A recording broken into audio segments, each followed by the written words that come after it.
Seja bem-vindo a mais uma gravação, mais uma edição do podcast Saia do Rascunho com Fernanda Toqueto. E hoje, ao vivo, com uma plateia de mais de 300 pessoas, um convidado muito especial para mim, Arthur Bender. Um cara que, há 10 anos atrás, quando eu conheci o livro dele, eu pensava, será que um dia eu vou conhecer esse cara? Ele era diferente na foto do livro. Será que um dia eu vou ter o privilégio de sentar na mesa com uma pessoa que está me inspirando tanto a me manter focada no meu objetivo e lapidar a minha marca pessoal, a gestão da minha carreira, para mim evoluir, crescer, realizar meus sonhos? E hoje, para mim, né, no último ano, poder conviver contigo, poder contar, poder te legar, você me dar conselhos, você me mostrar o caminho, você me dizer, Fer, cuidado aqui, sabe? Poder fazer as nossas rotinas de entrada e de saída. Eu sou mais da rotina de... Depois a gente pode contar isso, né? Sim. Então, meu amigo, seja bem-vindo. É um privilégio para mim, uma honra. Cara, eu não sei como te agradecer tudo que tu fez por mim. Desde o dia 21 de junho, eu não sei se tu te lembra, eu gravo. As coisas que são importantes para mim, elas ficam registradas no meu coração e eu não me esqueço. Eu estava sentada lá naquele hotel no Guarujá. No Guarujá. Eu e o Isaac, no nosso mastermind, lá do Grupo Primo. E aí eu disse, Isaac, eu não estou acreditando. Ele falou, o que foi agora? É uma atrás da outra quando ele está comigo, é muita emoção. Eu disse assim, o Rivo está chegando com o Arthur. Que Arthur, o Arthur do livro, eu falei, do personal branding, tu leu? Jantamos juntos daquele momento. E daí o Arrivo veio, eu disse, não, eu não acredito que eu vou jantar com ele. E aí nós sentamos, nós jantamos, nós nos conhecemos. Eu te contei da super live que eu ia fazer, isso, super emocionada, que eu tinha recém-feito, fazia uns 6 dias. E ali começou a nossa relação, a nossa amizade, eu te considero um amigão. E sinto um privilégio muito grande de te ter aqui. O privilégio é meu de estar aqui contigo, Fernanda. É muito especial. Te agradeço assim, de coração a oportunidade de estar partilhando dessa tua boa energia aqui. Então, agora, eu já falei do coração. Eu gosto de apresentar os meus convidados no podcast assim, com o coração, com a alma. É isso que tu representa para mim. E eu quero que você conte para quem está nos ouvindo. Então, quem é Arthur Bender? É difícil a gente falar da gente se apresentar, né? Mas o meu nome é Arthur Bender, eu sou um especialista em posicionamento de marcas, trabalho há 35, 36 anos com branding corporativo, planejando marcas, essa é a minha grande paixão, e pelo menos aos 21 anos para cá, trabalhando com personal branding, que é essa ideia que a gente vai conversar um pouco aqui, que é fazer gestão dos nossos empreendimentos pessoais, ou seja, fazer o nosso nome trabalhar por nós, né, cuidar da nossa marca pessoal, cuidar da nossa gestão. Mas eu, Fernanda, para encurtar, eu gosto muito de me resumir que eu sou praticamente definido com 4 verbos. Eu vivo de ler, de escrever, de falar e de aplicar, porque eu faço consultoria também. E eu, pensando sobre a minha vida, assim, esses 4 verbos me resumem. Essa vamos dizer assim, resume toda a minha vida até agora aqui. Trajetória. Minha trajetória. Eu programei, estava na minha mente assim, personal branding. Personal branding. Eu não sei quem está nos ouvindo quanto já ouviu falar sobre esse termo, sobre cuidar da sua marca pessoal, da marca do seu negócio. Eu gostaria que tu explicasse um pouquinho para a gente o que é. Quem está em casa, está aqui conosco, ao vivo, pega papel e caneta, eu tenho certeza que isso não vai ser só um podcast, isso vai ser uma mentoria para a gestão da tua vida e da tua carreira. Por quê? Eu vou fazer várias perguntas aqui, tá, meu amigo?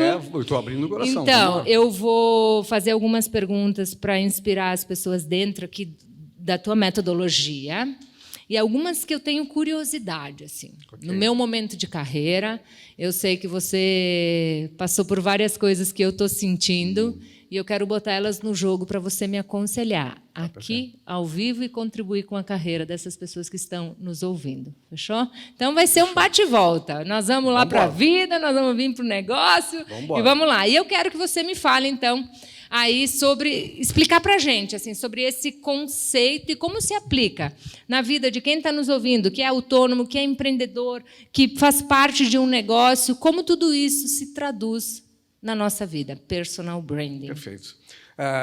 Eu comecei com esse conceito, com esse termo, em 2001, muito inspirado no americano Tom Peters. Eu já trabalhava com marcas, né? E marcas em inglês é brand. E o ING do branding funciona como gerúndio para a gente aqui, mas significa assim, a marca em movimento, né? A marca sendo construída, a marca sendo trabalhada, esse branding.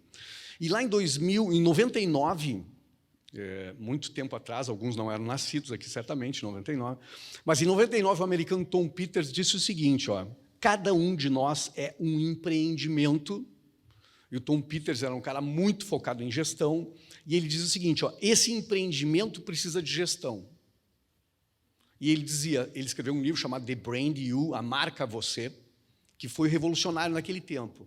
Eu, como já trabalhava com marcas corporativas, marcas empresariais, fiquei intrigado com essa ideia. Pô, interessante. Se o Tom Peters diz que nós somos empreendimentos, temos marca, perfeito. Essa marca precisa fazer branding, essa marca precisa ser colocada em movimento, essa marca precisa ser gerida como marca, não só como gestão, como empreendimento, mas também como marca. E foi aí que eu, trabalhando essa ideia, em 2001, comecei a fazer assim, será que isso faz sentido?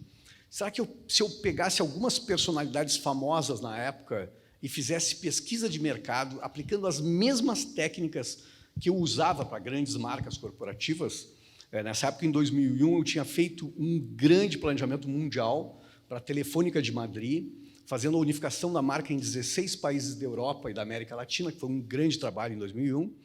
E eu fiquei pensando, será que não dá para fazer isso com pessoas? E não se tinha feito isso. Eu batizei na época de personal branding, que era a expressão que melhor traduzia isso, e eu comecei a fazer. Como eu precisava provar para as pessoas que isso funcionava, eu passei a usar toda a metodologia que eu tinha de pesquisa, fazendo pesquisas quantitativas, fiz pesquisas nacionais por minha conta, na empresa onde eu estava. Então, eu analisava pessoas sem saber que elas estavam me contratando, não estavam me contratando, né? Eu pesquisava. Então, eu pesquisei várias celebridades, assim, Jô Soares, na época. Eu fiz isso com a Angélica no Brasil inteiro. E aí eu olhava, fazia pesquisa quantitativa e descrevia a pessoa em atributos, em adjetivos, em palavras. Como se fosse pensar em alguém e essas palavras viessem. E era a minha teoria, que todos nós, em algum momento da vida, vamos ser descritos por adjetivos. A gente é descrito a vida inteira, assim, desde criança. Só que na infância a gente é muito descrito pelos biotipos, né? Se é baixinho, se é alto, se é forte, se é lento, se é magro, se é... Mas depois, eu comecei estudando isso, de que a gente vai sendo descrito muito mais pelas nossas atitudes, pelos nossos comportamentos e pela nossa autoridade naquilo que a gente faz. Isso funcionou. Eu comecei a fazer comparações assim entre grandes celebridades, fazia a pesquisa, entendia, e eu conseguia entender o seguinte, olha, essa pessoa é percebida dessa forma. Atributos positivos e tinham atributos negativos. E, a partir daí, eu fui montando essa tese de que a gente poderia fazer gestão, corrigindo algumas coisas negativas e potencializando outras positivas. E aí, sim, fui evoluindo com essa ideia, mas eu traduzo isso de uma forma muito simples para quem não é do branding poder entender. E eu digo assim, que fazer gestão das suas marcas pessoais, ou seja, fazer seu nome trabalhar por você, é sair do banco do carona da vida. Isso é forte, não é? Sair do banco do carona da vida e assumir as rédeas do seu destino. Porque estudando isso há 20 anos, eu vi o quanto as pessoas são refém das circunstâncias.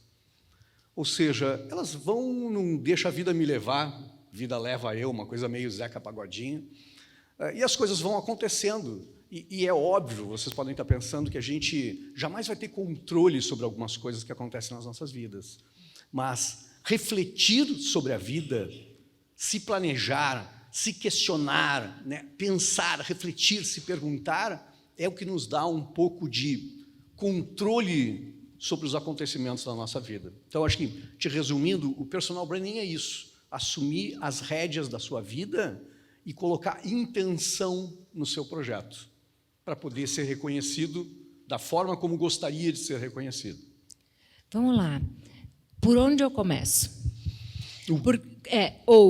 O que eu olho, se eu já comecei, enfim, por onde eu começo a leitura desse personal branding, desse movimento com a minha carreira? O que eu preciso observar, o que não pode faltar, o que as pessoas precisam prestar atenção? Anotem isso. Você que está aí em casa, está nos ouvindo, anota isso, registra isso. Ou melhor, algo especial que acontecer nesse podcast, faça eu e Arthur Bender, @Arthur Bender, vai estar aqui nos comentários, sabermos que você foi impactado pela gente com essa construção. Então, vamos lá.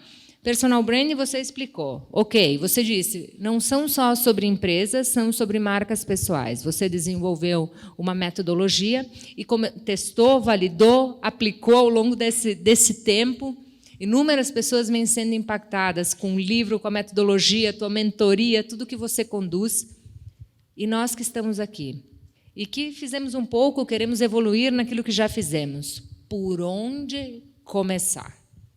Eu diria, Fernanda, que a gente já viveu muito tempo sobre a égide dos diplomas e sobre, vamos dizer assim, o domínio da técnica, né? E eu não estou querendo dizer que a técnica não seja importante, eu sou um obcecado por conhecimento, mas hoje, numa sociedade ruidosa como a nossa, numa sociedade onde a gente tem muita oferta de muitos estímulos sobre todos os lados, esse é um ponto. Numa sociedade onde a gente vive envidraçados, ou seja, todo mundo nos enxerga, e nós viramos editores de nós mesmos, e todo mundo falando ao mesmo tempo, o que acontece? A gente não consegue aprofundar muito sobre as pessoas.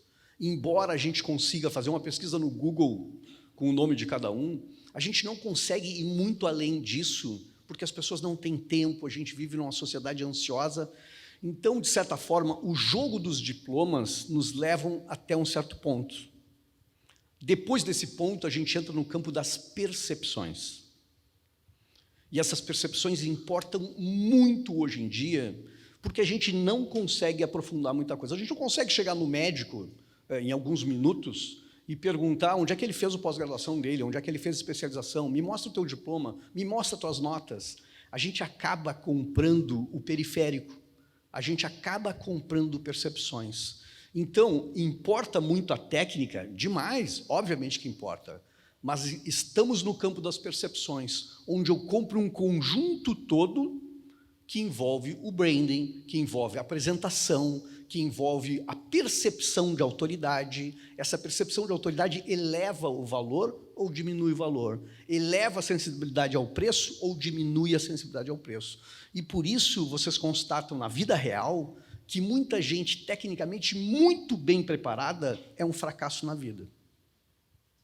Eu tenho muitos conhecidos que são assim, dominam tecnicamente alguma coisa, o estado da arte, ao mesmo tempo são um fracasso na vida, porque não entenderam ainda que a gente também precisa aliar, dominar essa intenção das percepções que os outros têm sobre a gente. Esse é um ponto que a gente pode falar muito. Eu ia tocar nisso. E aí eu tenho certeza que quem está nos ouvindo pensa, mas o que observar? O que olhar? O que cuidar? Essas percepções, onde elas estão na nossa marca, sabe? Porque eu fico pensando assim, a marca Fernanda Toccheto, a marca Saia do Rascunho, o que eu quero passar para as pessoas? Será que eu estou conseguindo transmitir em todos os sentidos para quem convive comigo aquilo que eu penso, aquilo que eu sinto, aquilo que eu quero, sabe? O que observar, sendo específico assim nessas percepções, quando você olha para uma marca, conta para nós. A gente tem partido do princípio do branding, tá? A gente bebe na filosofia, a gente bebe na sociologia, na antropologia, porque a gente está falando de comportamento. E marcas pessoais não são uma caixa de sabão em pó, que são controláveis, né? Eu posso fazer comunicação, eu posso fazer design, eu posso trabalhar, mas a caixa está paradinha na gôndola do supermercado. Ela não bebe, ela não diz bobagens, ela não fala sobre ela mesma o tempo todo, como nós falamos, elas não postam imagens o tempo todo. Então, muitas vezes, esse comportamento que a gente tem, que todo mundo tem, descontrolado, leva a percepções, muitas vezes, totalmente equivocadas, né? Então, acho que a gente tem que partir do óbvio. Bom, se cada um de vocês quer passar qualidade, me mostra a qualidade, me dá percepções de qualidade. Isso envolve não só a imagem, como o conjunto todo das atitudes e a obra, né? A autoridade com que tu faz, a obra. Mas esses impactos que a gente causa, as experiências que a gente causa nos outros, acabam definindo quem a gente é, como marca. Quer qualidade? Me dá sinais de qualidade. O que a gente vê hoje com as pessoas é que as pessoas querem qualidade, querem respeito, mas me dão sinais equivocados. Tem uma frase muito importante para vocês pensarem, se vocês aqui nessa sala tiverem uma percepção diferente do que eu sou, não é culpa de vocês. Certamente é minha culpa que dei os sinais errados. Então, se vocês querem ter profundidade, me deem sinais de profundidade. Se vocês querem me dar sinais de leveza, me deem sinais de leveza. Estou falando do básico, assim.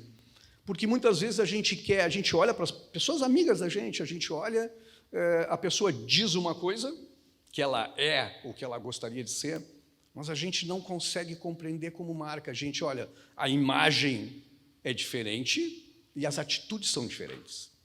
Então, eu tenho resumido essa construção, que é uma construção da vida, que não é uma construção oportunista, não é uma construção rápida, porque branding leva tempo para construir isso, mas ela pode ser resumida em imagem, que é uma parte importante do processo, as atitudes e os comportamentos, que dizem tanto quanto a imagem, e o terceiro pilar disso, que é a obra, ou seja, a obra da vida, né? A autoridade que as pessoas veem em nós.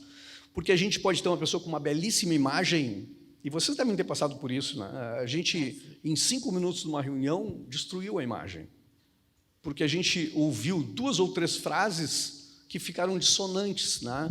E que a gente, tem um estranhamento aqui. A gente até não racionaliza isso, dizendo, essa marca é confusa, mas a gente fica com um pé atrás. E imagem não sustenta se não tiver obra. Porque a gente encontra pessoas com imagem belíssima, né? Contrataram consultores de estilo, cabelo impecável, acessórios, bonita, perfeita, mas se não tem obra, não resiste. Então, é muito fácil hoje a gente conquistar visibilidade, a gente conquistar conhecimento, mas a gente precisa de reconhecimento da autoridade do que a gente faz. E esse é um conjunto que tem que ser muito bem administrado. Para ser sustentável. Para ser sustentável. Saco vazio não para em pé, diziam os antigos lá. Isso, porque até tem uma frase no teu livro que você cita, que diz isso, né? As pessoas compram aquilo que elas enxergam. Claro. O sucesso que elas enxergam, né? A realização, aquilo que elas estão vendo. Mas você mantém aquilo com aquilo que você está fazendo, né? Você sustenta isso com aquilo que você está fazendo. A obra fala por ti. A obra fala por ti, é sobre isso. Então, quando você coloca todos esses pilares, vem algo que eu defendo, assim, que está no meu livro Destrave a Sua Vida e Saia do Rascunho, que é o quanto é importante, você falou muito sobre isso, a gente se conhecer, se reconhecer. É o primeiro passo, aquele que falou, bom, se só tem um primeiro passo, é autoconhecimento. Autoconhecimento é um mergulho profundo em si mesmo, mas eu diria para vocês 2 aspectos muito importantes.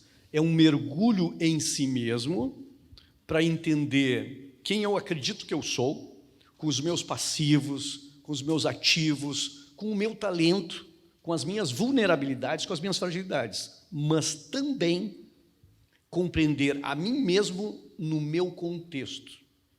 E essa é uma parte que as pessoas não compreenderam ainda, que é entender que eu preciso não só me conhecer, mas entender os impactos que eu causo nos outros e os reflexos em mim mesmo. Uau. Porque esse outro nas nossas vidas, e muita gente diz assim, eu não tenho que dar bola para ninguém, eu sou o que eu sou. Entendam que esse outro nas nossas vidas não é uma abstração. A Fernanda Toccheto é a outra na minha vida. Vocês são os outros na minha vida. Reputação só faz sentido se eu entender que existem outras pessoas na minha vida. Porque senão, numa ilha sozinha, eu não preciso me preocupar com reputação, nem com posicionamento. Concorda? Concordo. Eu falei isso primeiro aqui com o pessoal que está ao vivo, presencial, que quando o outro me provoca, fala mais sobre mim mesmo do que sobre o outro. Perfeito. Quando o outro me provoca e me desconforta, fala de uma oportunidade. Fala do meu desenvolvimento. Então, sim, a gente precisa aprender a lidar com a crítica, a gente precisa aprender a lidar com o julgamento, destravar os nossos medos, as nossas crenças. A gente precisa ficar centrado naquilo que é importante para nós, nos nossos acordos, na nossa, né, a ordem, o eu, o nós, a carreira que eu defendo. A gente precisa, mas a gente precisa estar aberto para entender o que o feedback está causando. Perfeito. E o que vem com ele uma grande oportunidade. De crescimento. Porque, Fernanda, a gente não precisa ser refém da opinião dos outros. Isso.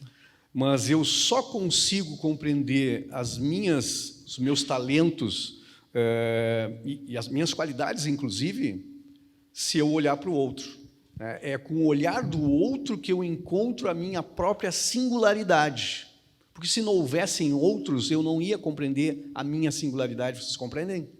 Quando eu olho que existem pessoas completamente diferentes de mim, que agem diferente de mim, é que eu compreendo o valor da minha própria história e da minha singularidade. E aí eu tenho consciência plena de mim. E eu só faço gestão daquilo que eu conheço. Eu não consigo fazer gestão sem me conhecer.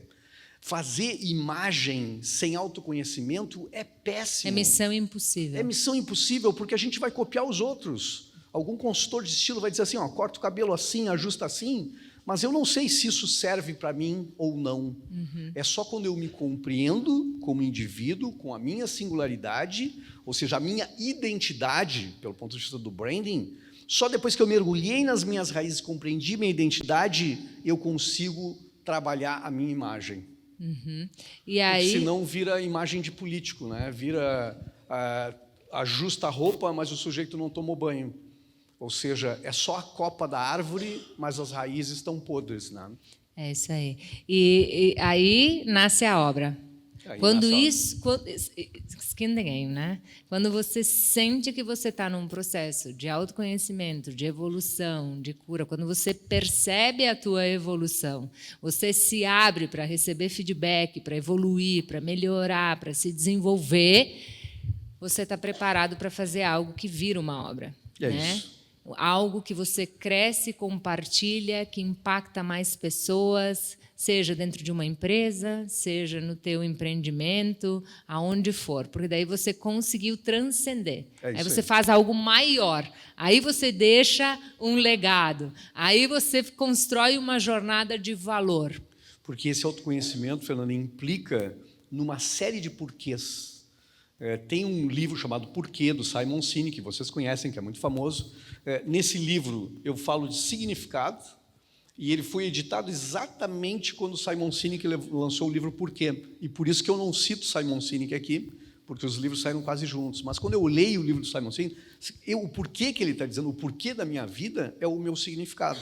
É isso que eu estou defendendo aqui. Mas eu acrescentei outros 3 porquês a esse porquê inicial, que é importante, né? Ou seja, é importante que eu, para entender minha obra, para entender a minha caminhada, para entender a minha jornada, me pergunte, por que eu faço o que eu faço? Concorda? Uhum. Eu acrescentei outros 3 porquês. Por que eu faço o que eu faço? Onde eu faço? Vamos lá. Quem está nos escutando, registra essa. Repete. Vou repetir. Por que eu faço o que eu faço? Onde eu faço? Porque o ambiente tem uma forte influência sobre o que eu faço. Segundo porquê que eu acrescentei. Por que eu faço o que eu faço? Com quem eu faço? São as pessoas à minha volta, que podem me elevar ou me derrubar. Então é importante também entender o ambiente e as pessoas. E o meu terceiro porquê, que eu acho que é totalmente controlável, uma variável controlável, é por que eu faço o que eu faço do jeito que eu faço? Porque isso tem um impacto muito grande nas nossas marcas pessoais. Do jeito que eu faço. Porque tem gente que entrega com leveza, tem gente que entrega com profundidade, tem gente que entrega com qualidade, tem gente que entrega com paixão, com um olhar maluco, né? Uma aura bonita, e tem gente que entrega com raiva, tem gente que entrega com atrito, tem gente que entrega com mimimi, tem gente que entrega pela metade. Então, esse como diz muito sobre quem nós somos, para se enxergar na totalidade. Uau! Arthur, e aí vem a pergunta.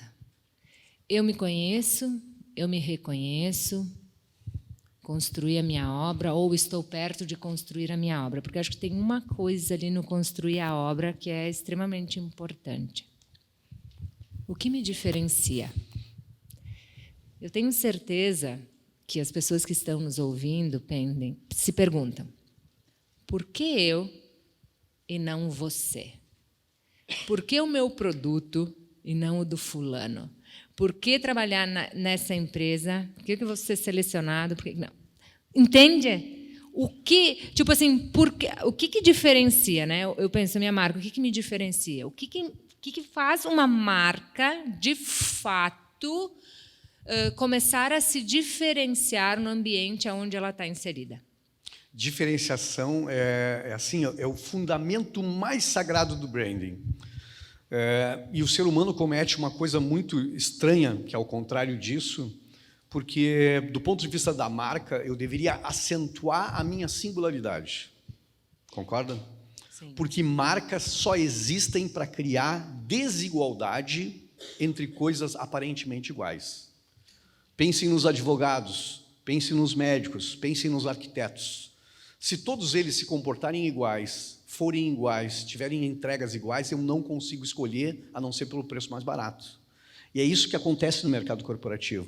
Então, eu deveria acentuar uma singularidade para poder furar o bloqueio do ruído e me enxergarem como marca, e eu poder entrar na cesta de opções das pessoas. Pensa, se a gente for contratar um profissional agora, a gente pensa, preciso de um profissional tal. Nos vem à cabeça alguns nomes, a gente vai procurar, e a gente, para colocar na cesta de opções, eu preciso ter ouvido falar. Então, entra aí conhecimento da marca, reconhecimento da marca. Mas o que a gente precisa pensar é que nós todos, como profissionais, cometemos um erro muito grande, que é nos juntar aos iguais. Então, a gente derruba a singularidade. Se vocês pensarem desde os tempos da faculdade, os grupos vão se formando, os arquitetos vão falando com os arquitetos, né, com a turma. Os médicos já vão formando a Associação da Turma Médica de 2036 e passam todos iguais com estetoscópio no pescoço de jaleco. Os advogados já se chamam de doutor no segundo semestre. Então, eles vão, brincando que eu tenho um filho que estudou direito também, eu brincava com ele. Mas a ideia é que a gente vai fazendo o contrário, a gente vai se unindo aos iguais. E o que é importante disso? A gente vai se vestindo da mesma forma, a gente vai falando com os mesmos jargões, com os mesmos trejeitos, e a gente vai consumindo o mesmo conteúdo daquele grupo, e a gente acaba com o mesmo mindset, um mindset de rebanho. E aí nós vamos disputar preço no mercado. Então eu deveria olhar para a minha marca pessoal, para a minha singularidade, e entender que o que me faz diferente de todo mundo é a minha história. Eu posso ter homônimos com o mesmo nome que eu, mas ninguém tem a minha história, ninguém tem o meu jeito de entregar as coisas, ninguém tem a minha bagagem de conhecimento. E é isso que eu tenho que transformar em valor para a minha marca pessoal, para sair do meio do rebanho, para poder ser escolhido. E é daí que eu vou construir a minha autoridade dominando um tema que é só meu, que eu vou construir como singularidade da minha marca. Sabe que isso chega a me dar uma palpitação quando eu escuto isso, porque eu senti na pele. sabe? A minha marca evoluindo e dando... Sabe, eu senti a evolução nesse momento, quando caiu a ficha de que quais são os melhores exemplos. Não são aqueles que eu ouvi do Anthony Robbins, são os meus. É isso aí. Os melhores exemplos, sim, alguns eu posso citar os do Joel, que eu tanto admiro e que é um mentorzaço. Que é o meu mentor também. Que nos uniu, né? Nosso mentor. E eu posso, mas nenhum exemplo é igual ao meu. É igual à história da A Fernanda história, Toqueto. Toqueto, de onde vim, o que construí. Com as tuas cicatrizes, com as tuas medalhas, com as tuas vitórias, com o teu jeito de fazer, com o certo e com o errado. Essa unicidade da marca Fernanda Toqueto, que ninguém vai roubar. E isso nasce aonde? Quando eu me conheço, voltamos Autoconhecimento ao autoconhecimento, quando eu honro a minha história. Porque você só consegue, e o autoconhecimento é importante isso, você só consegue trazer a tua história, os teus exemplos, as tuas cicatrizes, quando você cura. É isso. Quando elas estão abertas, você quer esconder elas de você mesmo. Esse é o mindset do passado, o mindset da escassez, onde eu, para obter autoridade, eu escondia a informação para aparecer, para não entregar a informação para os outros. Então, todo mundo escondia a informação e realmente tinha escassez. A lógica da abundância de hoje é, quanto mais eu entrego para vocês, quanto mais eu compartilho aquilo que eu sei, mais autoridade eu obtenho do mercado. Tu entende? Então, eu construo a minha autoridade dando, não escondendo. Nas organizações, nas empresas, o Simon Sinek fala isso, de círculos de confiança. E ele diz que uma equipe pode ser menos competente do que outra equipe, mas se tiver confiança, sabe por quê? Porque eu abro para ti as minhas vulnerabilidades, não só minhas forças. E aí tu consegue me compreender com as minhas vulnerabilidades e me ajudar. E eu compreendo as tuas e te ajudo, e nós dois nos tornamos muito mais fortes. Esse é o mindset da abundância. Sensacional. É E, gente, eu falei na largada que nós estamos ao vivo aqui, hoje, no dia 28 de maio, gravando esse podcast na imersão Saia do Rascunho, com mais de 300 pessoas aqui conosco. Se alguém tiver... uma pessoa vai poder fazer uma pergunta. Vamos fazer uma pergunta aqui ao vivo, né? Claro, sensacional. Show. Já veio, se alguém quiser fazer alguma pergunta, já levanta a mão aí enquanto eu vou deixar aqui uma dica para quem está nos ouvindo. Nos comentários desse podcast, eu vou deixar um link. Perfeito. Conhecendo você. Eu quero conhecer quem está nos escutando e quero dar a oportunidade para a pessoa que está conosco de aprofundar um pouco o seu autoconhecimento. Tá, perfeito. Com perguntas estratégicas que eu vou deixar nesse formulário. E só quem está ouvindo vai entender que o seguinte, uma vez por mês, eu escolho uma pessoa para ser mentorada por mim em 1 hora. Das pessoas que, quando passam por esse formulário, estão escutando o que eu estou falando, acreditam e confiam em mim e preenchem. A gente recebe centenas de formulários por mês. Crescer e contribuir. É dando que se recebe, é praticando. Então, se você está escutando, preencha esse formulário. Eu vou te conhecer. Talvez você possa ter a oportunidade de fazer 1 hora de mentoria comigo. Maravilha. E muito mais do que isso, são perguntas para gerar autoconhecimento, que é o que o Arthur está batendo na tecla aqui, que vem antes da busca pelo feedback, antes de buscar no externo, busque no interno, não menospreze aquilo que estão te dizendo, se está doendo, tem alguma coisa aí, né? E construa a sua obra. Faça aquilo que precisa ser feito. Então, vamos lá. Eu dei a oportunidade, se alguém quer fazer uma pergunta aqui na plateia, alguém quer fazer uma pergunta para o Arthur sobre branding, sobre posicionamento de marca, sobre como construir valor com a nossa marca. Se você já faz isso, se você está começando... Vamos lá. Alguém quer fazer uma pergunta? Coragem, gente. Ou vocês estão com medo de fazer... Não, né? Hã? Uma pergunta fácil. Ó, uma pergunta fácil, isso aí. Pode fazer difícil. Aqui, ó. Uma honra Uma honra poder partilhar desse momento. Gratidão, Fernanda. Gratidão, Obrigado. Arthur. Quando a singularidade, que você falou bastante dessa questão, quando a singularidade ela é extravagante, como que a gente pode trazer isso para algo que as pessoas conectem e que as pessoas que não cause aquela preconcepção inicial e um julgamento com uma pré-definição de algo? Muito boa a tua pergunta. Eu acredito que todo atributo, quando eu estou falando de atributo, eu estou falando de descrições. Extravagante é uma descrição, é um atributo, tá? É um adjetivo que nos personifica na visão dos outros, né? Eu diria para vocês que todo atributo tem uma espécie de régua de intensidade. Se a gente olhar atributos positivos, como transparência, por exemplo, ele pode ser altamente valioso e positivo. Agora, se eu me tornar transparente demais, eu posso me confundir com grosseiro, ou seja, o sujeito que diz tudo na cara de todo mundo. Então, extravagância pode ser ajustado para algo e transformado, não me compreenda mal, não é uma transformação de personalidade, mas é entender que se eu for extravagante demais, eu vou causar um certo impacto. Agora, se eu transformar a extravagância como um não conformismo com a norma, uma inquietação em fazer diferente, uma inquietação em mostrar diferente, em trabalhar diferente, ela pode ser altamente valiosa. Deixa eu dar um exemplo que talvez ajuste. Muitas pessoas me perguntam assim, eu faço várias coisas, então eu não consigo ser singular, não consigo contar minha diferença, porque eu faço isso, faço aquilo também, faço aquele outro. No meu terceiro livro, agora, sobre autenticidade, eu uso o exemplo do Burle Marx, do paisagista. E o Burle Marx era um arquiteto paisagista, e é o mais famoso arquiteto paisagista do mundo, até hoje, reverenciado, né? E os jardins dele são patrimônio histórico da ONU, do patrimônio mundial, desculpa, né? de tanto valor que tem para a humanidade. E ele era simplesmente um artista plástico, ele era escultor, ele era tapeceiro e ele era designer de joias. Olhem que maluco.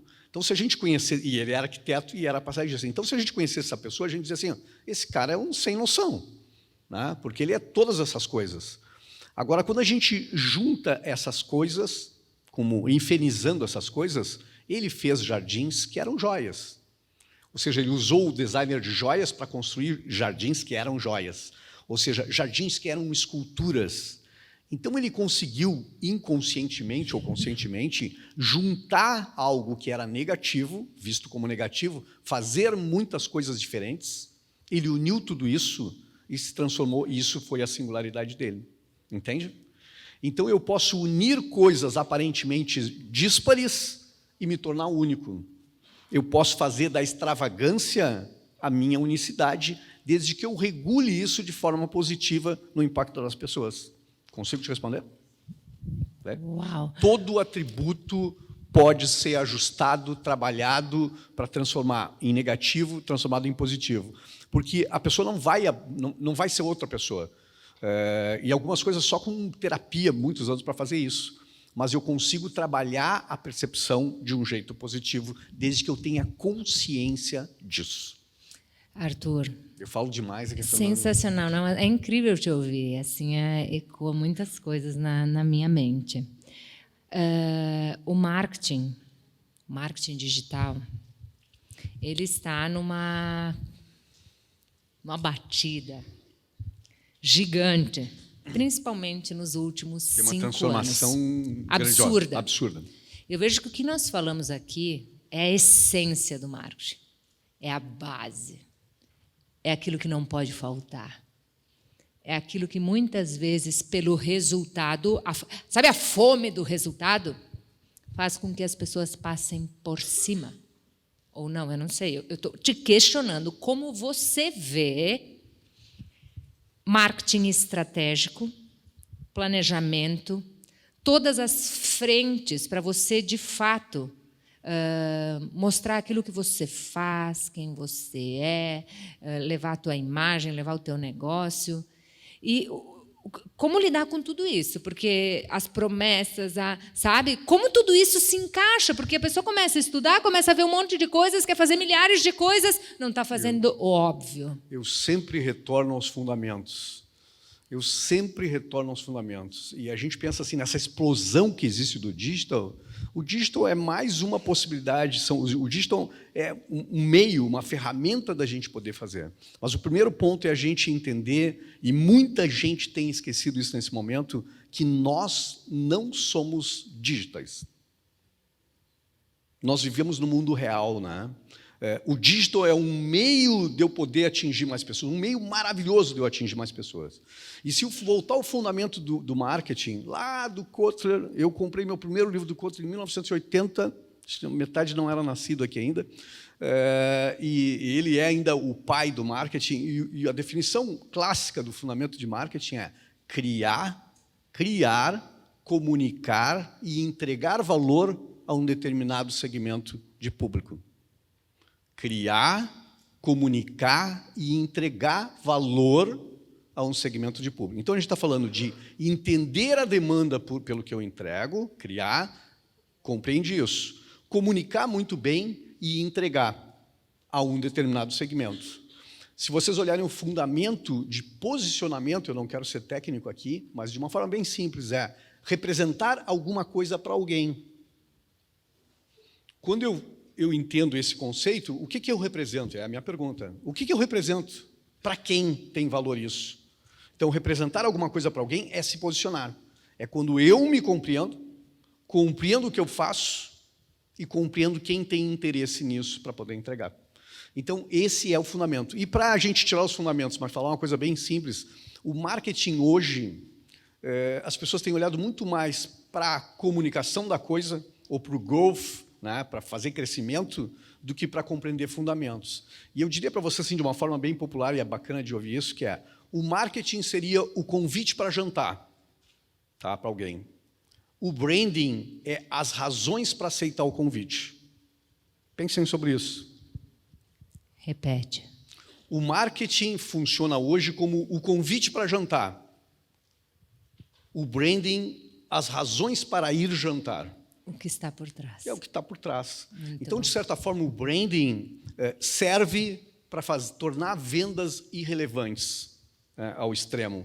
Ou seja, se a marca é tão forte, se a marca é desejada, eu não preciso vender, eu sou comprado. A ideia de personal branding é essa, é construir uma reputação tão forte que eu não precise vender, que as pessoas me comprem, que baixe a sensibilidade a preço, que as pessoas estejam desejando me comprar, que diminua o atrito dos contratos. Né? Sabe quando tu está querendo alguma coisa? Tu está louca para assinar o contrato para comprar? Tu não está nem querendo ler o contrato, porque tu deseja, tu vê valor, tu percebe. Vocês entendem o valor disso nas nossas vidas o tempo todo? Se eu diminuo o atrito, se eu aumento o desejo, eu diminuo até meus investimentos em mídia, porque eu sou comprado organicamente, eu não dou conta do que eu tenho para fazer. Por conta dessa atração, desse imã que é a tua marca pessoal. E aí eu lembrei da fila na Louis Vuitton para entrar para comprar uma bolsa. As pessoas que dormem à madrugada para esperar a Apple um novo lançamento. E a Apple não fica te socando e-mail, não fica te mandando 60 e-mails, não fica trabalhando funil para te vender, entende? Embora as técnicas sejam boas, mas porque as pessoas desejam, elas percebem valor, elas já querem aquilo. Essa é a grande construção, Fran. Mas quanto tempo isso demora para acontecer? Porque, belíssima pergunta. Quanto tempo isso demora para acontecer? Eu não sei se tu assistiu o filme da Gucci. Não. Da família Gucci. Eu não assisti. Cara, sensacional, sabe? As grandes grifes sempre trabalharam mas muito bem. Uma história com muitas perdas, uma história... Eu nunca imaginava. Eu gosto de Gucci, consumo, e eu não sabia o que tinha por trás. E aí eu estava voando e olhei, escutei aquela história e pensei, meu Deus, sabe? Como tudo isso se construiu. Tem muitos desafios na construção. Tem muitos. As grandes marcas todas têm histórias E daí tem história, porque ricas. o que me prendeu lá? As brigas familiares, a briga pelo dinheiro, do poder, de quem podia mais, e as pessoas disputando o espaço e querendo, sabe, a marca. Quanto tempo para construir Isso. E agora eu vou começar a pegar no teu. Quando isso aconteceu contigo, o que tu estava sentindo e o que estava se passando ao teu redor? Prestem atenção na provocação que eu fiz para ele. Primeiro, quanto tempo eu demoro? É sobre tempo? Quanto tempo? Porque as pessoas enxergam da noite para o dia. As pessoas hoje, a grande doença do branding hoje em dia é a ansiedade. As pessoas querem atalhos, querem saídas fáceis e querem ficar ricas muito rápido. E muitas vezes não tem obra para entregar, só tem imagem.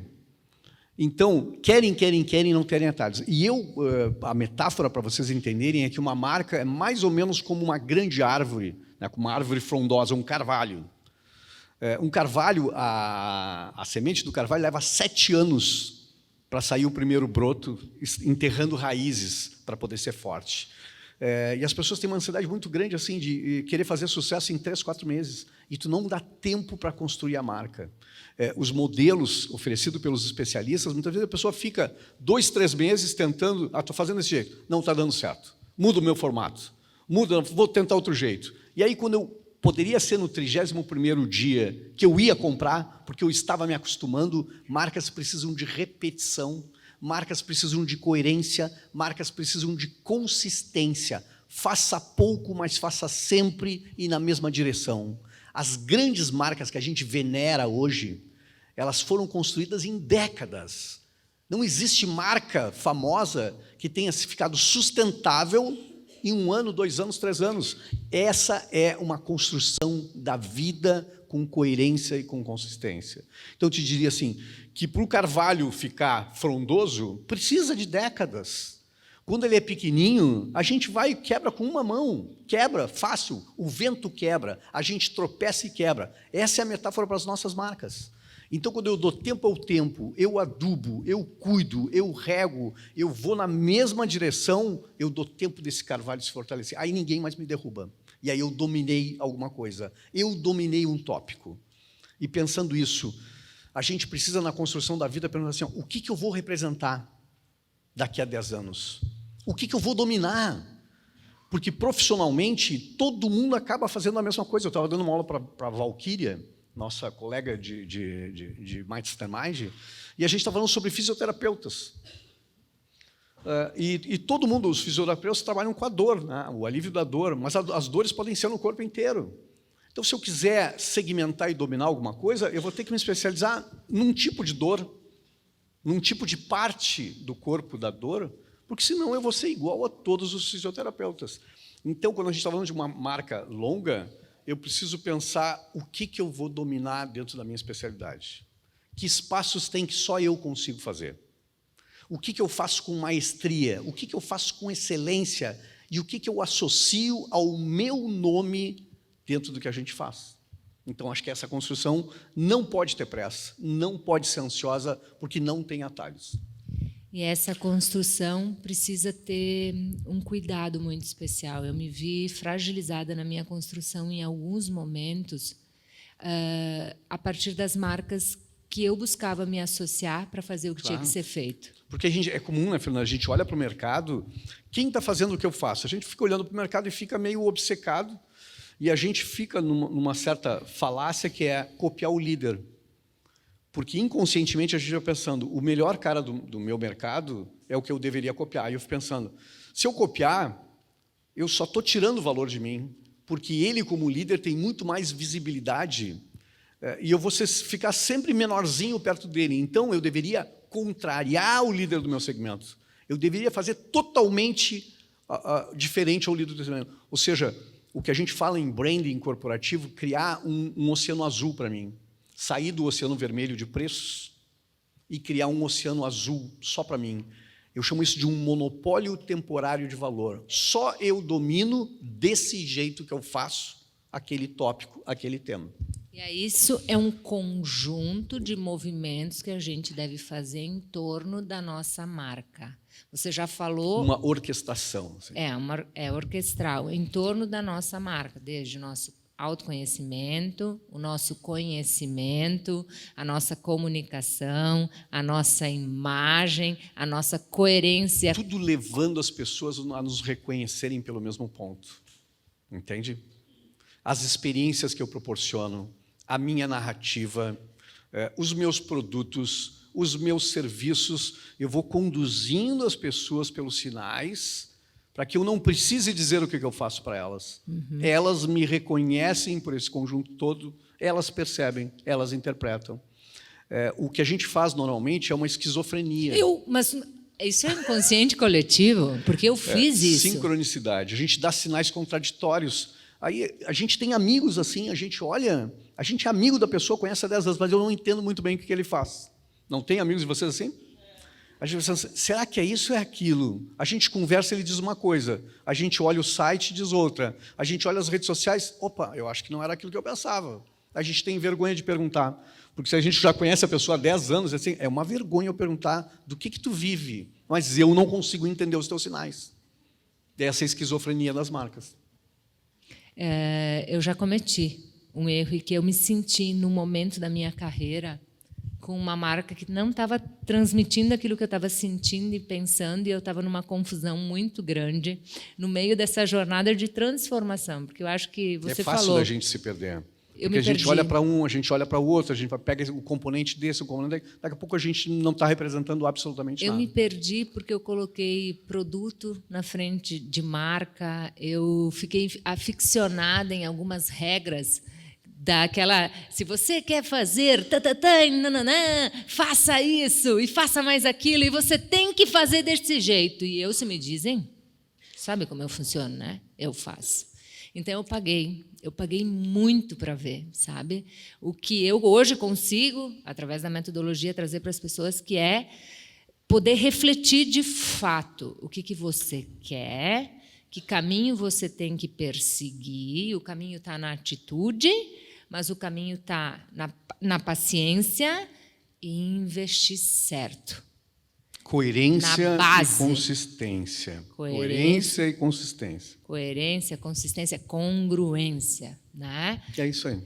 E eu queria saber o que tu estava sentindo, o que tu estava pensando, o que estava acontecendo ao teu redor quando você viu, eu quero saber o que eu vou sentir, quando você viu que a tua marca era desejada, quando a tua hora, da noite para o dia, saiu de X e foi para XYZ vezes 3, o que estava acontecendo? Porque eu sinto assim, é meu isso, é de muitas pessoas. Quando chega essa hora, o que está acontecendo? Eu acho que tem um certo despertar de olhar para trás e olhar para a história, né? A gente geralmente não olha... É uma sensação que todos nós temos como profissionais, assim, de estar no meio da floresta e só enxerga árvores. Então, eu tenho ensinado para as pessoas assim, tu precisa em algum momento te olhar em perspectiva. É como se saísse do corpo e se enxergar de cima. Entender como ciclo de vida de produto. Né? Todos os produtos têm um ciclo de vida, um ciclo de introdução, um ciclo de maturidade, um ciclo de reposicionamento, um ciclo de perpetuação, se for o caso para marcas famosas. Então, eu preciso me compreender, me olhar com distanciamento e entender em que ponto eu estou e o que eu represento. E a gente encontra isso dentro da própria história. Então, a tua pergunta, de certa forma, diz assim, em que momento deu que eu entendia isso? Bom, eu fiz letras francês-português, por estranhamente, né, isso, muito jovem. Eu fiz depois pós-graduação em literatura brasileira e só depois eu fui fazer marketing. Mas a minha vida inteira foi trabalhando com marcas. De certa forma, tem um momento da vida que tu olha e pensa o seguinte, os meus alunos na universidade ficavam pensando, mas professor, o senhor não fez comunicação e dá aula de comunicação? E pode parecer totalmente estranho fazer letras, né? Eu vivo de ler, eu vivo de escrever, eu vivo de falar e vivo de aplicar. É storytelling puro. Então, isso me ajudou muito na comunicação. E eu faço planejamento de marcas corporativas. Um planejamento, Fernanda, em essência, é uma contação de histórias. Eu faço pesquisas de mercado, complexa para grandes grupos, interpreto essas pesquisas, entendo a posição da empresa hoje, planejo a empresa para o futuro, e, de certa forma, eu preciso defender isso em 100 lâminas. Isso é uma história que tem razões, que tem defesa, que tem viés para poder levar algum caminho. Então, de certa forma, olhando para a vida em retrospectiva, eu trabalho com contação de histórias, se for o caso, desde o início, porque planejamento estratégico é isso, para empresas ou para pessoas. Então, em algum momento, eu olhei para a vida, que foi lá pelos 40 anos, e poder entender uma trajetória que parecia totalmente confusa. Trabalhou em jornal, fez serigrafia, teve gráfica, foi diretor de arte, teve agência, trabalha planejando. Se tu olhar essas coisas, todas elas estão entendidas. Aí tu entendeu. Aqui estava a minha razão até agora.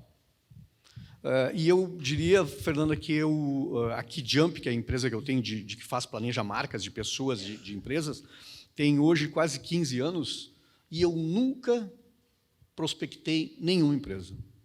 E não passei fome nesse meio tempo. Sempre termino um trabalho, tem vários outros trabalhos me esperando, e eu acho que é dessa construção de marca, onde eu não precisei bater na porta de ninguém e dizer, olha, eu sou importante para ti, vem. Mas é uma construção da vida, que não é de agora, esses últimos 10 anos, mas tem 25 anos para trás, de coerência e consistência com aquilo que eu faço, com aquilo que eu represento. Então, o trabalho vem. Mas chegou um ponto que você conseguiu enxergar. Isso tem a ver com maturidade e vivência. Tem a ver com maturidade, com vivência, com a experiência, com aprender, inclusive, com as tuas cicatrizes, com teus tombos, com os meus fracassos, que não foram poucos. Né? Olhar, eu fiz um vídeo, acho que ontem sobre isso, sobre o valor dessas cicatrizes.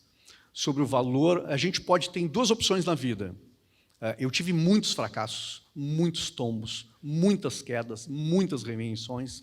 Eu comecei a trabalhar com 12 anos de idade como jornaleiro no mercado público em Porto Alegre, aos domingos no Zafari da Bordini, né, entregava jornal. Eu fui office boy. Office boy é um motoboy sem moto, para quem é jovem, tá? Pegava ônibus, tá? Hoje todo mundo conhece, era um office boy. E eu fiz muitas coisas, tá? E tive muitos fracassos. Mas a gente só tem 2 saídas na vida, eu acho.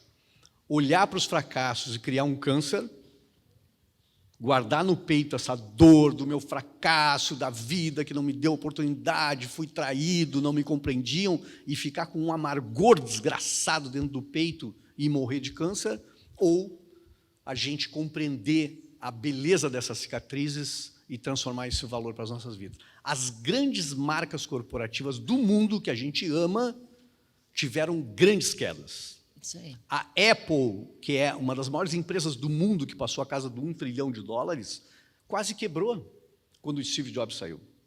O presidente foi despedido, o fundador foi despedido, a empresa quase quebrou nos Estados Unidos até a volta dele. Então, essa queda é a jornada do herói, né? É ir lá no fundo do poço, reencontrar o elixir e voltar, e a beleza de voltar. A Harley Davidson quase quebrou nos Estados Unidos, é uma marca mítica. Todas as grandes marcas fizeram das suas cicatrizes o valor da sua história.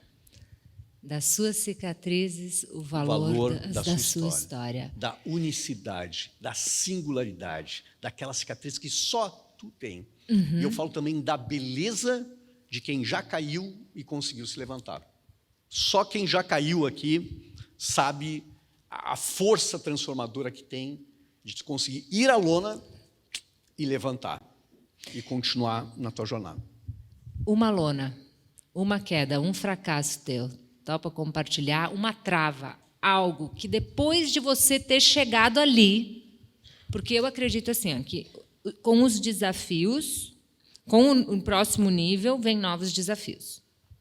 E já era para mim a ilusão de que eu não vou ter que lidar com alguma trava, com algum medo, com alguma crença. Eu quero que você compartilhe aqui comigo e como você lidou com isso. Eu coloquei essa história no meu livro, mas nunca falei para ninguém publicamente. É a primeira vez que eu estou falando. E o livro só vai sair daqui a um mês. Primeira vez que ele vai revelar isso publicamente. Não combinamos, né? Eu fiz um trabalho, esse trabalho que eu fiz para Madrid, para uma marca global, eu tinha 40 anos.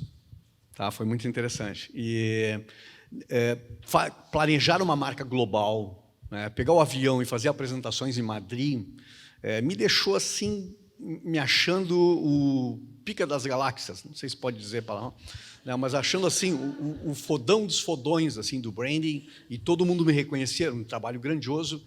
E eu fui muitas vezes a Madrid fazer apresentações lá e fiquei encantado com essa ideia.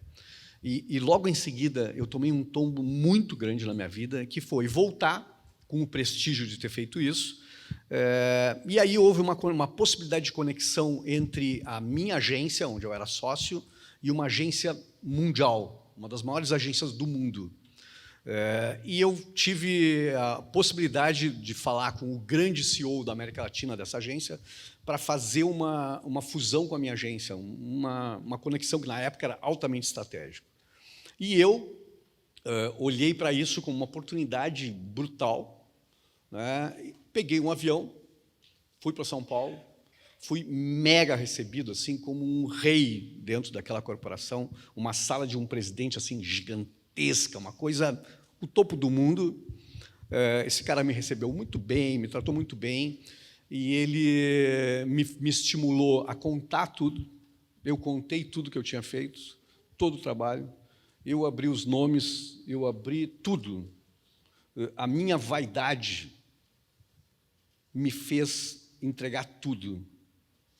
E esse cara, uma semana depois, roubou esse contrato, derrubou esse contrato mundial, não fez uma associação e simplesmente me impediu de continuar trabalhando mundialmente. Então, estou contando um fracasso grandioso que, quando eu voltei dessa reunião, eu não cabia na cadeira do avião, porque o ego estava aqui do lado. Tá?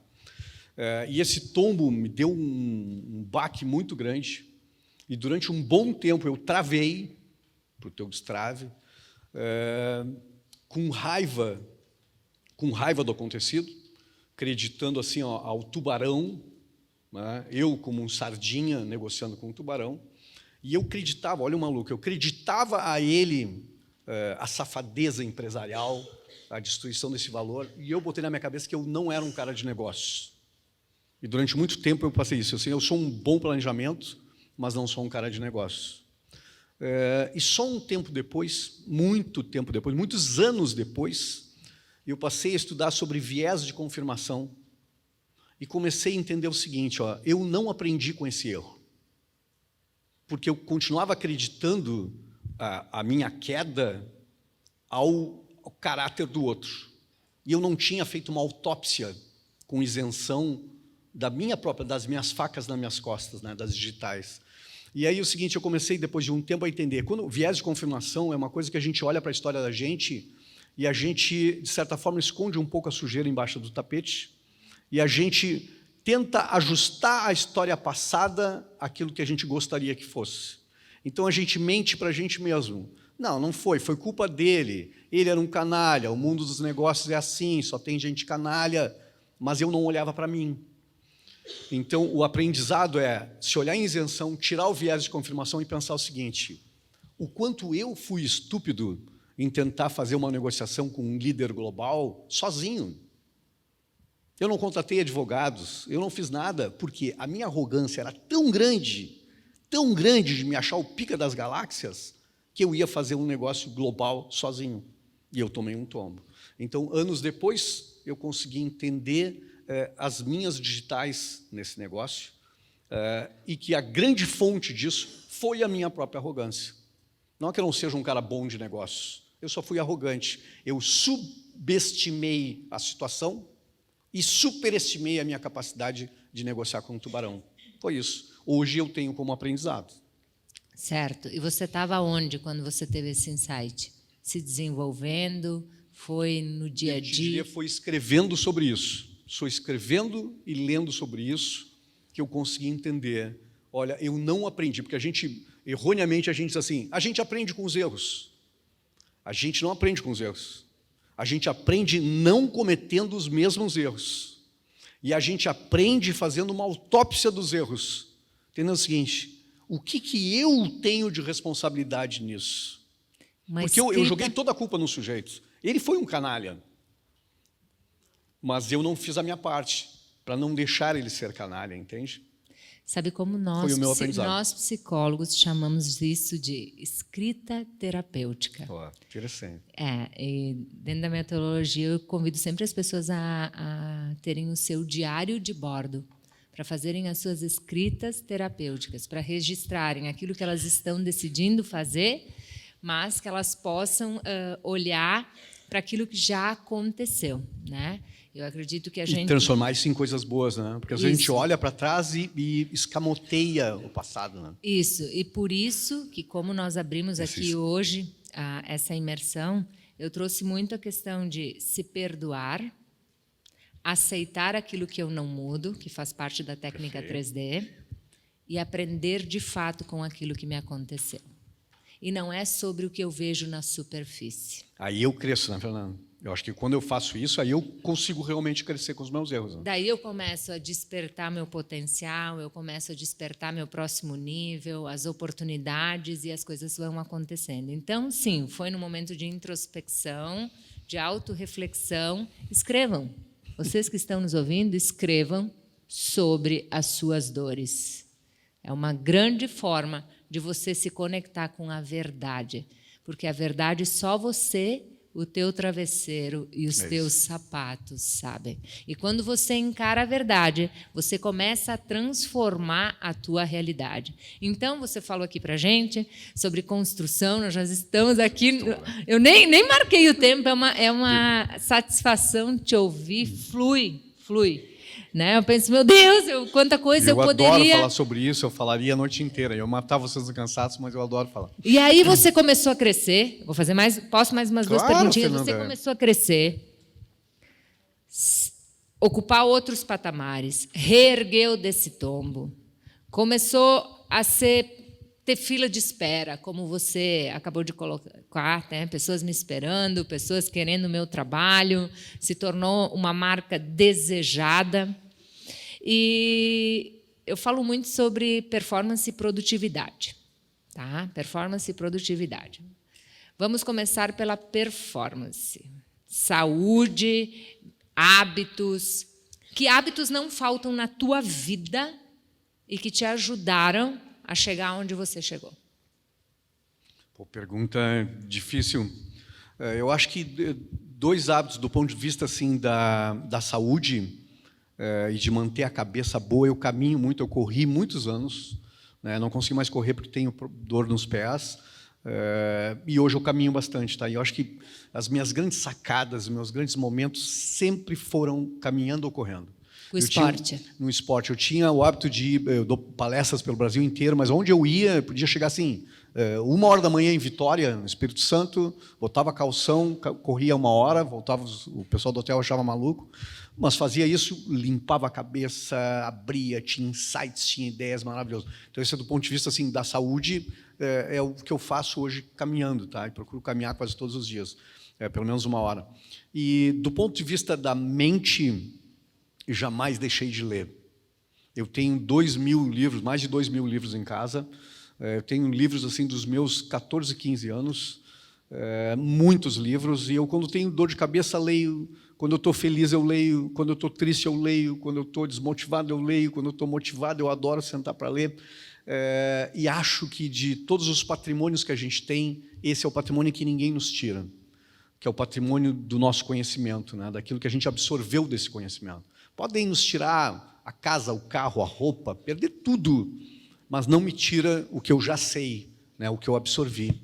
Então, acho que isso me trouxe até aqui, esses 2 hábitos que eu impregno nos meus filhos também, que eu falo, que eu acho que hoje, Fernanda, tem possibilidades incríveis assim da gente aprender, né? Tutoriais, TEDs, palestras, coisas de graça, podcasts e tal. Não tem desculpa para quem quer crescer, não absorver o conhecimento que tem hoje disponível, que é maravilhoso. Sociedade da abundância, mindset da abundância. Do crescimento. Sensacional. E como você administra tudo isso? Família, sucesso, viagens, fãs, todas as coisas que acontecem em torno de alguém que faz acontecer, de uma marca de valor. Como você dá conta... Isso, quem está nos ouvindo, e conecta comigo para destravar a mente, fazer gestão de carreira, crescer, dói. Eu acho que eu tenho feito uns trabalhos, anteontem eu acho que eu dei uma palestra para um grupo, por Sicredi aqui, e estava todo mundo muito... Hoje, acho que o principal desespero das pessoas é como fazer gestão dessa confusão toda da operação, né? A gente é acessado por muitas mídias, né? Tenho amigos que têm 500 mensagens de WhatsApp por dia. Como é que alguém lida com 500 mensagens de WhatsApp por dia, né? Eu tenho amigo que tem secretária só para usar só para atender o WhatsApp, né? Então acho que a gente é demandado por muitas mídias. Todo mundo tem uma operação muito maluca e precisa se manter lúcido para não ser devorado pela operação. Então acho que esse é um ponto importante. E eu, Fernanda, acredito muito que uma das formas que eu lido inconscientemente, tá, é fazer com que todas essas coisas se concatenem, né? Eu dou palestras, eu faço consultorias, eu produzo conteúdo, eu viajo muito por conta disso, mas todas elas, de certa forma, me conectam com aquilo que eu gosto muito de fazer. Eu confesso que tenho trabalhado muitos sábados, muitos domingos, muitas viagens. Acho que ano passado eu fiz mais de 200 trechos de avião.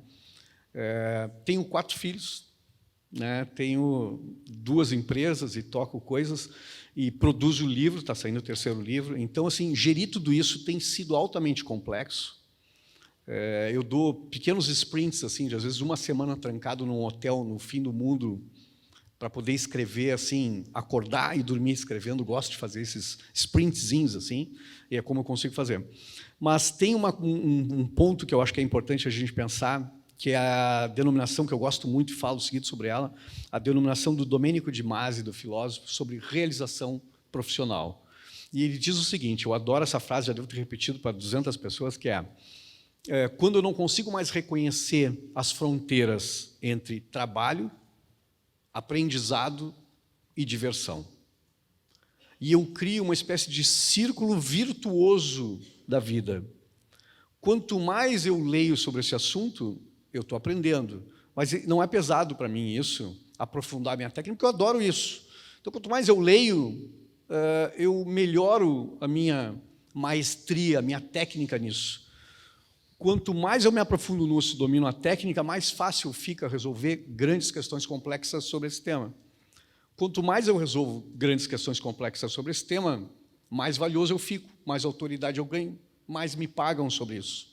Tu entende a lógica? Sim, entendo. Então, eu não sei se eu estou agora, domingo, lendo por diversão ou porque eu estou me aprofundando em alguma coisa.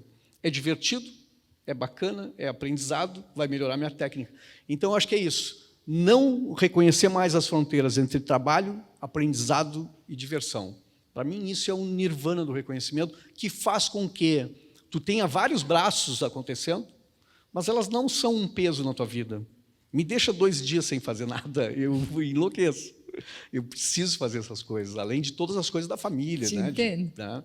Mas me deixa 2 dias, me dá uma agonia. Eu gosto de fazer. Não é peso. E eu quero morrer fazendo isso até onde eu puder fazer. Gente, sensacional. Eu quero reforçar o meu convite para quem está nos ouvindo, para as pessoas que estão aqui ao vivo, sigam esse cara, autor de 2 livros, está saindo o 3º. Está saindo o 3º. Conta, fala o título aí para nós. Autenticidade. Mitos e verdades na construção da sua marca pessoal. Autenticidade. Esse está chegando. Esse está chegando, está na última revisão, a gente está fazendo capa. Antes de julho ele está na rua. Paixão e significado da marca. A gente fala sobre propósitos aqui. Nesse livro eu falo muito sobre comportamento. Muita coisa sobre o comportamento atual, sobre sociedade envidraçada, sobre a sociedade do excesso, de como lidar com tudo isso, porque a emoção é uma porta de entrada muito mais eficaz do que a razão, numa sociedade onde a gente está soterrado de números, de informações. Então eu falo de propósito, de paixão e de significado. E personal branding fala sobre isso que a gente estava discutindo agora, que é se assumir como um empreendimento que precisa de gestão. Como fazer isso, né? Como construir a sua marca pessoal. E esse? Esse é o nosso livro querido. Nosso parceiro aqui. Aqui eu tenho um capítulo que eu falo sobre isso. Falo um pouco sobre reputação, sobre autoridade, né? Seguindo a mesma linha. Um pequeno zoom do personal branding para... E eu acredito muito nessa ideia, né? Pessoas precisam de pessoas. É isso que a gente está fazendo isso aqui agora, né? Estratégias para o novo Precisamos mundo. uns dos outros. Isso, sem dúvida. que o Joel J. organizou e nós somos coautores. Maravilhoso. A minha pergunta, para fechar com chave de ouro, uma pergunta que eu recebi há mais ou menos uns 60 dias, refleti muito sobre ela. O que eu faria se eu tivesse 20 anos? Ou o que eu faria há 20 anos atrás? Que conselho eu daria para mim mesma há 20 anos atrás?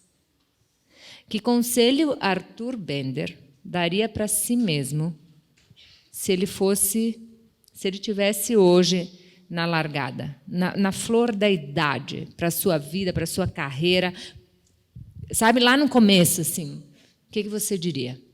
Tem uma frase que não é minha, mas que eu adoro e que eu diria para alguém de 20 anos, que é: seja qualquer coisa, só não seja medíocre. Essa é uma frase dita pela mãe da Anita Roddick, que foi a fundadora da The Body Shop, uma rede de lojas que hoje pertence à Natura, mas que nasceu na Inglaterra. E ela dizia que a mãe dela passou a vida inteira dizendo: minha filha, seja qualquer coisa, só não seja medíocre. E eu adoro isso, porque eu acho que aí é desse inconformismo, né, de não ser mediano, de não ser mais um no meio do rebanho. É muito do espírito de personal branding, né? De fazer alguma transformação, de apostar em alguma coisa, de realmente fazer diferença, de deixar uma marca no mundo e não ser mais um zumbi de crachá no peito, batendo ponto, acordando, trabalhando, pagando boleto, dormindo, acordando, trabalhando, pagando boleto e esperando a morte.